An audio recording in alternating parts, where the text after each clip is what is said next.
بسم اللہ الرحمن الرحیم۔ السلام علیکم ناظرین، میں ہوں جاوید چودھری۔ عبدالکلام انڈیا کے سابق صدر ہیں۔ یہ اس سال 29 سپٹمبر کو نیو یارک سے دہلی آ رہے تھے۔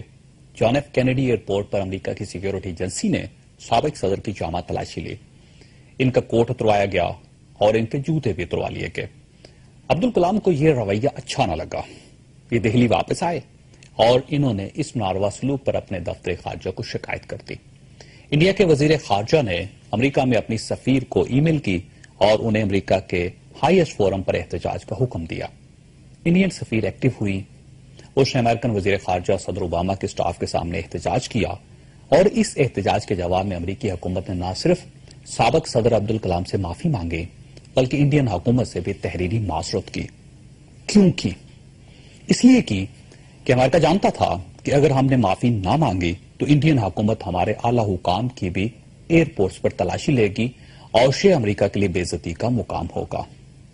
آپ ایک طرف اس واقعے کو رکھیے اور دوسری طرف محمد ایجنسی میں نیٹو یا امریکن ہیلی کاپٹرز کے حملے اور اس حملے میں ہمارے 2 افسروں سمیت 25 جوانوں کی شہادت کا واقعہ لیجیے۔ امریکہ نے ہمارے 25 جوان شہید کر دیے لیکن اس واقعے پر معذرت تک نہیں کی۔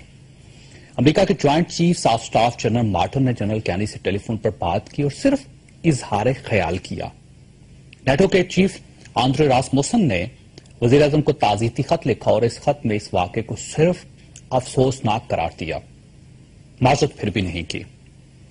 ایک طرف یہ ظلم اور یہ ہٹ درمی ہے اور دوسری طرف نیٹو فورس اس حملے کو دفاعی حملہ قرار دے رہی ہے یا پھر فرینڈلی فائر کہہ رہی ہے، اور امریکی سینیٹر جان کے جیسے لوگ کہتے ہیں کہ پاکستان کو اسی صورت امداد ملے گی جب یہ ہم سے تعاون کرے گا۔